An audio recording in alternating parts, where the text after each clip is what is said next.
Cari telespettatori, eccoci qua in diretta, quindi lo sottolineiamo, accontentiamo le richieste di molti che ci hanno scritto, alcuni ci hanno direttamente telefonato, lasciato messaggi in segreteria. Abbiamo qui in studio Rita Turati, segretaria generale SPCGIL del Veneto, in carne e ossa, realissima, e Maria Pistorello, a furor di popolo, ben ritornata, della segreteria della Previdenza dello SPCGIL.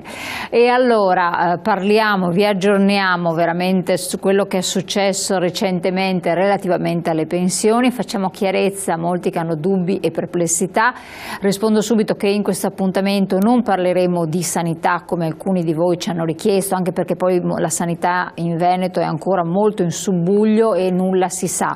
Dedicheremo un appuntamento specifico quando ci sarà maggior chiarezza anche con il sindacato, ma adesso dedichiamo questo capitolo alle novità che ci sono, se sono certe o meno, appunto adesso ve le racconteranno i nostri ospiti, e quali possono essere le prospettive e quali sono le categorie coinvolte.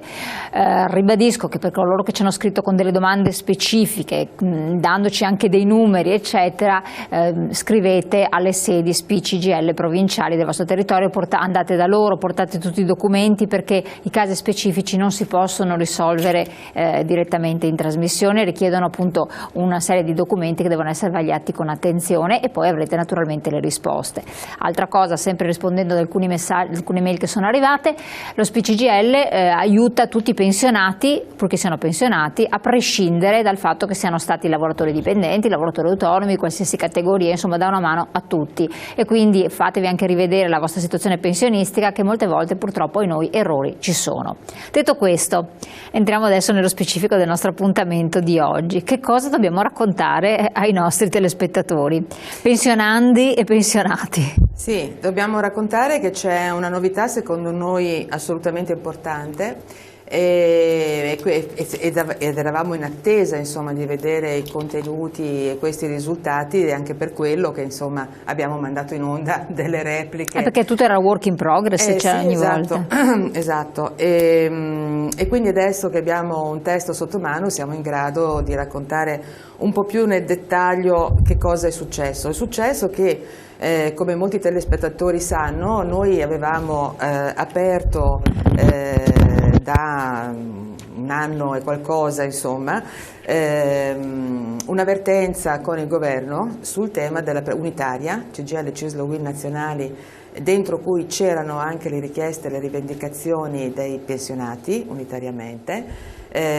con il governo, per incominciare a modificare la legge Fornero, che tanto ci ha massacrati tutti, ci ha massacrati noi pensionati, che ci ha, come sappiamo bene, sottratto un bel po' di risorse dalle nostre pensioni, ha massacrato i giovani che con le norme che ci sono attualmente faranno fatica ad andarci, se ci andranno avranno delle pensioni molto povere, e hanno massacrato persone come me con 40 anni di anzianità di servizio, no? Che erano in attesa di contributi versati sull'unghia, che erano in attesa di andare in pensione, e che le norme improvvisamente mutate ci ha allungato la permanenza in attività, quindi cambiando proprio il progetto di vita. Questa piattaforma ci è servita per ricominciare ad avere rapporti con i lavoratori, con i pensionati, a creare un clima importante da parte di tutti, e che ci ha portato a maggio dell'anno scorso delle manifestazioni. Noi siamo stati a Roma il 19 con una manifestazione imponente, 3 giorni dopo Poletti ci ha convocato. E dall'inizio praticamente dalla fine di maggio, inizio di giugno, è incominciato un confronto a cui inizialmente nessuno credeva, perché il governo si presentò dicendo che non aveva nessuna intenzione di confrontarsi con le organizzazioni sindacali, ma semplicemente di raccontare cosa aveva intenzione di fare lui. Era l'epoca in cui si parlava solo di APE, cioè di prestito pensionistico, che era la proposta del governo, su cui diremo nello specifico, e noi però decidemmo a quel punto di andare a guardare. Non siamo il sindacato del no, nonostante chi non ci ama continui a dire che siamo questo, no? Noi abbiamo l'obiettivo, avevamo allora e ce l'abbiamo anche adesso, di portare a casa dei risultati, di invertire la tendenza sul sistema previdenziale in particolare in questo caso per i nostri iscritti, non solo, ma come dicevi bene tu anche prima, per tutti i lavoratori e i pensionati, a prescindere dalla loro storia personale, di autonomi, eccetera. Questo confronto a cui in pochissimi credevano, noi sì, in realtà non è stata una sciocchezza. Il governo ha incominciato, incalzato da noi e dalle nostre proposte, perché noi abbiamo delle competenze, abbiamo preteso che arrivasse con delle controproposte. Quindi quella cosa lì che doveva risolversi, come succedeva, no, nei momenti precedenti, con incontri da mezz'ora, un'ora, in realtà è durata 4 mesi. Quindi a questo punto è servita la manifestazione tosta che avete fatto? È servita la manifestazione, è servito il fatto che noi li abbiamo incalzati dimostrando che le proposte che stavano facendo loro erano le solite mance, perché ricordo a tutti che Renzi e il governo proponeva solo un prestito pensionistico, no? E l'altra cosa che proponeva è di raddoppiare le pensioni minime, che nulla hanno a che fare con il versamento e la storia previdenziale di ognuno di noi, sono un'assistenza, ma in realtà l'assistenza, no? Se tu vuoi assistere le persone che sono in povertà, sono altre le scelte che bisogna fare. Quindi il confronto è stato un confronto vero, difficile, lungo, che è durato 4 mesi, non è concluso.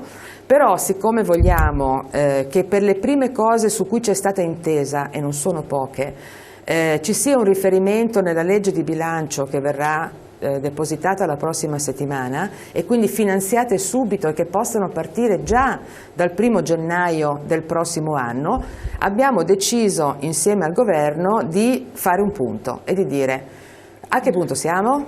Ci sono delle cose su cui possiamo dire che c'è l'intesa e dopodiché dire anche che questo confronto non si chiude con questo primo pacchettino ma avrà un prosieguo. E il primo punto politico, poi non ho letto adesso gli leggiamo SMS, i messaggi, ecco. sì. Il primo punto politico da sottolineare è che questa intesa dice una cosa importante, che questi sono i primi risultati, ma che i 6 miliardi che sono messi a disposizione, adesso vedremo se verranno confermati, hanno una valenza triennale, e cioè questa intesa comprende 2 fasi. La prima, che troverà e dovrebbe trovare, e vigileremo perché questo accada, ma c'è l'impegno del Ministro e di Nannicini, soluzione economica nella legge di bilancio di quest'anno, ma poi ci sono gli impegni che hanno una valenza triennale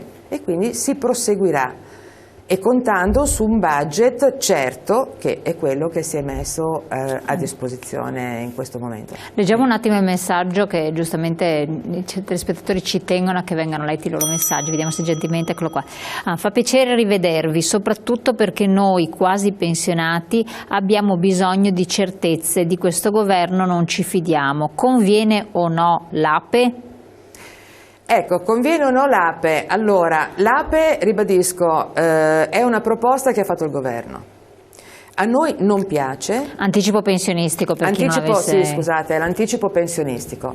A noi come organizzazioni sindacali questo strumento non piace perché, e l'abbiamo rifiutato fin dall'inizio, nel senso che la proposta dice non va ad intaccare le regole previdenziali che ci sono adesso, no? Diceva originariamente che io per andare in pensione, a patto che avessi minimo 63 anni di età e avessi un limite diciamo di pensionistico attorno ai 1.500 euro lordi, dopo facciamo i calcoli precisi, sì. Potevo chiedere un prestito alle banche e una garanzia assicurativa attraverso il sistema assicurativo per poter avere la pensione anticipata. Allora è la logica che è sbagliata. Noi gliel'abbiamo smontata in parte questa cosa qua, perché se io ho diritto, tu mi devi dare un'opportunità, ma io mi devo indebitare per 20 anni per poter avere la mia pensione. Noi questo strumento ovviamente non lo consigliamo, diciamo che è un'opportunità per chi può consentirselo, a parte che adesso mancano ancora paletti per definire esattamente se il reddito di riferimento è quello, eccetera, eccetera, ma è uno strumento finanziario, cioè io chiedo un prestito alle banche se è volontario, ma gliel'abbiamo smontato, poi Maria sarà ancora più precisa di me perché è più brava sugli aspetti tecnici, perché da strumento unico noi gliel'abbiamo diviso in 3 parti. È volontario, quindi chi se lo può permettere perché ha una pensione mediamente alta si faccia pure il prestito, o perché ha delle condizioni insomma qualsiasi che glielo consentano, mentre l'APE può essere un'opportunità vera in una fase difficile come quella che stiamo vivendo, quella cosiddetta APE sociale. Per chi ha perso il lavoro. Per chi ha perso il lavoro, per chi ha delle condizioni di lavoro molto gravoso, per chi è in una fase anche di vulnerabilità, per esempio per chi ha delle condizioni familiari di disagio, di disabilità in casa. Esatto. Questa è un'altra cosa. Allora a quel punto tu chiedi un prestito, ma chi paga l'onere finanziario è lo Stato attraverso le detrazioni, cioè non ti costa niente. Tu lo restituisci, ma restituisci il prestito anticipato, non anche il costo, diciamo così, economico di un finanziamento. Di un finanziamento. Allora adesso la parola appunto per entrare nello specifico anche Maria Pistorello, che è sempre sul tecnico. Leggiamo il messaggio che era arrivato, vediamo la regia se me lo può rimettere in onda, che c'era penso una domanda specifica da parte di un telespettatore. Come si può pretendere che io vada in pensione a 63 anni sopra i ponteggi e per aver pensione devo fare un prestito dopo tutti i pagamenti che ho fatto nella mia vita? I sindacati cosa che dicono? Non mi rispondete meglio che niente, perché è una vergogna. Allora, l'APE sociale, cioè l'anticipo pensionistico, quello di cui diceva Rita adesso, è un vantaggio perché permette di andare in pensione con 3 anni e 7 mesi prima dell'età di vecchiaia senza dover pagare nulla. Però quella sociale c'è un limite però, ed è il limite di reddito che non è stato ancora stabilito, proprio perché il governo si attesta su una certa cifra, pare che siano i 1.500 euro lordi di pensione mensili, mentre il sindacato vorrebbe alzare l'asticella, quindi non è stato ancora definito questo, però questo tiene conto, come dicevamo, che se c'è una persona disoccupata che non ha reddito, se c'è una persona che fa lavori gravosi come il telespettatore prima che ha mandato il messaggio, e soprattutto tiene conto delle condizioni di salute del lavoratore e del fatto che in famiglia ci sia una persona disabile, quindi che un parente di primo grado sia disabile. Ecco perché a queste condizioni qua uno può anticipare di 3 anni e 7 mesi la pensione e non paga nulla, a costo questo zero. È già stato, ecco, siccome appunto il telespettatore faceva un esempio. Sì, è stato già deciso, cioè nell'accordo c'è, ma non sappiamo a che reddito, perché questo è ancora da decidere. Quindi il limite di reddito sotto il quale tu hai diritto ad andare in pensione, ad avere questa agevolazione, ma non sei chiamato a pagare nulla, non è ancora stato deciso. Ecco, non so se c'è una telefonata in linea o se deve arrivare una telefonata, vediamo un attimo, pronto? No, niente, quando la telefonata è caduta la telefonata, appena arriva la facciamo passare. Allora, proprio per precisare, invece perché la paura di molti, c'è stata una mail che ci è arrivata molto chiara dicendo non vorrei finire tra gli esodati, cioè la paura è quella di dire non è che poi accedo a questo e poi le carte vengono cambiate in tavola, cioè c'è una diffidenza. È la questione della diffidenza, io credo che ce la toglieremo con fatica, perché ce lo testimoniano, ce lo testimoniano le cose che sono successe in questi anni. Ricordiamo la riforma Fornero che tutto a un tratto insomma cambiato le carte in tavola, ha scippato a tanti lavoratori e a tante lavoratrici la pensione, perché ha fatto spostare il limite, gli anni per andare in pensione di parecchi, anche di 6-7 anni spostato in avanti. Adesso quello che c'è di davvero positivo, no, nell'accordo tra il governo e le organizzazioni sindacali, c'è il fatto che intanto il governo ha preso in considerazione la nostra piattaforma e su questo noi ci rendiamo conto di aver dato un grosso contributo proprio per arrivare ai risultati ai quali siamo arrivati, ma il lavoro non è concluso. Infatti chiudiamo questa intesa con un impegno ben preciso con il governo, quello di continuare a lavorare sul tavolo di confronto per affrontare anche tutte quelle cose che non sono state affrontate in questa prima fase. Quindi si è conclusa questa prima fase, ne siamo sicuramente soddisfatti, siamo contenti, perché dopo 10 anni in cui il governo, benché andava, ci convocava soltanto per dirci come stavano le cose, adesso 4 mesi, come diceva la segretaria generale, 4 mesi di trattativa dove abbiamo portato a casa dei risultati. Un attimo solo, pronto? Buongiorno. Buongiorno, da dove chiama? Da provincia di Vicenza, mi chiamo Antonio. Sì, vediamo se dalla regia alzano un po' il volume o lei parla più vicino al microfono così la sentiamo meglio. Ecco qua. Eccola qua. Allora, la mia domanda è questa. Chiamo per conto di mia moglie.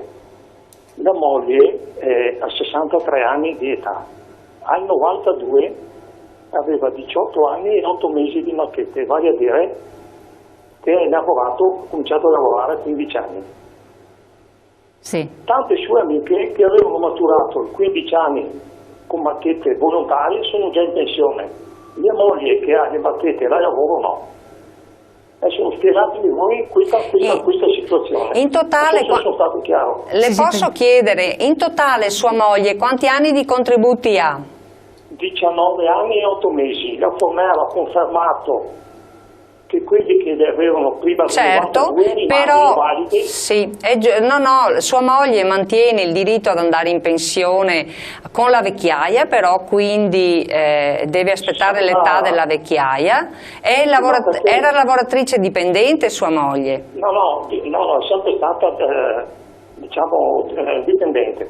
Dipendente, esatto. Pagate macchette da dipendente. Esatto. No, perché quelli che le avevano da volontarie sono andati in pensione a 15 anni?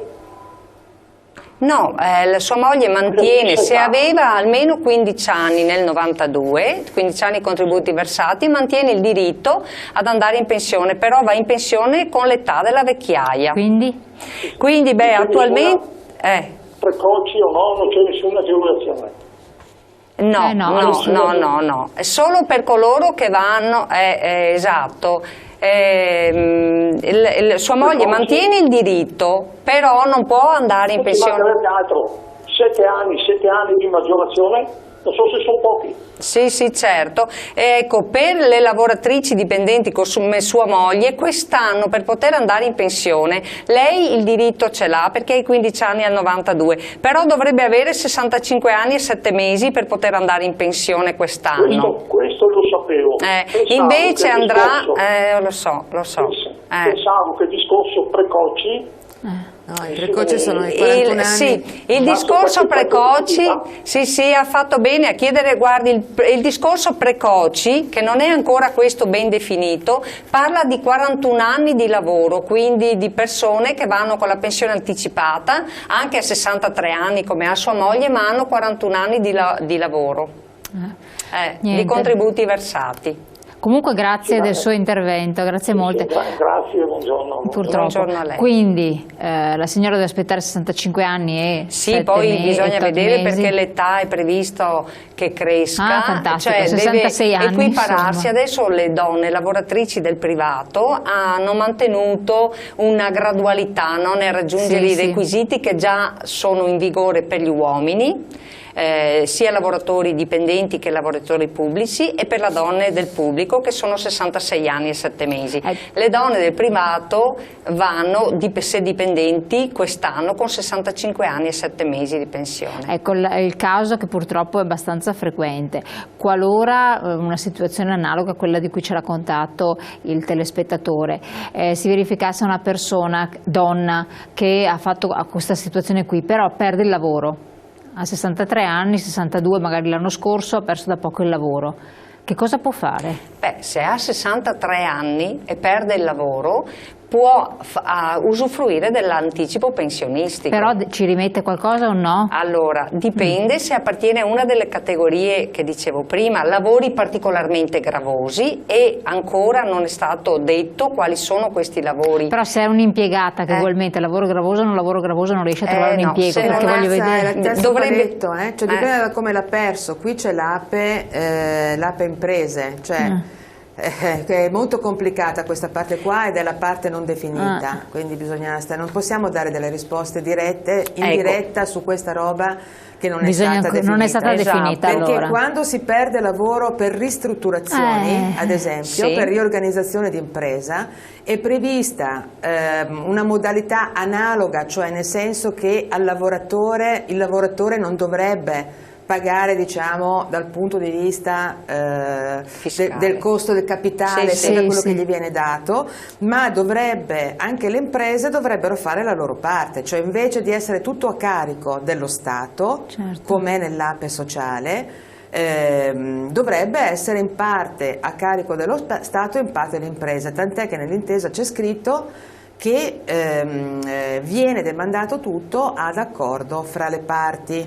Cioè l'APE è stato smontato in 3 questioni, nessuna delle 3, insisto su questo, è strumento previdenziale, nessuna delle 3, ma apre varchi importanti rispetto alle cose che noi stiamo chiedendo, appunto, cioè la possibilità che il lavoro gravoso, e quindi non solo il lavoro usurante, venga riconosciuto da un lato, e poi che ci siano anche situazioni, diciamo così, di disagio sociale all'interno della casa, in famiglia, che è un punto per noi donne veramente, e cioè questo va a toccare una delle richieste che noi stiamo facendo da sempre sul lavoro di cura, ad esempio, no? Che quindi venga riconosciuto. Ma c'è un altro aspetto che è la riorganizzazione, tutto ciò, e la ristrutturazione, la perdita di lavoro. Tutto ciò perché sta succedendo? Da un lato perché c'hai bisogno di dare risposte a persone che appunto a 63 anni si trovano sui ponteggi, ma dall'altro lato perché con il Job Act del cavolo, con questa legge assurda, si sono ridotti drasticamente gli ammortizzatori sociali.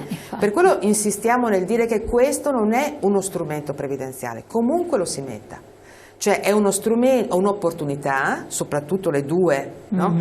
Di carattere più sociale, che tende a tamponare, a traghettare situazioni di difficoltà per arrivare alla seconda parte dell'accordo che dovremmo fare, perché stiamo parlando di APE, ma l'accordo non è sull'APE, adesso detta d'intesa o di accordo, come la si vuol dire, alla seconda parte, dove appunto il tema del lavoro gravoso e degli usuranti, eccetera, che ormai è in fase di definizione, il tema del lavoro di cura esattamente come l'abbiamo posto noi, e cioè che ci dia delle garanzie di conteggio, come avviene in tutti i paesi, diciamo, civilizzati dell'Europa, che ci venga riconosciuto ai fini previdenziali, ma così come ci deve essere di nuovo uno strumento di copertura per chi perde il lavoro. Assolutamente.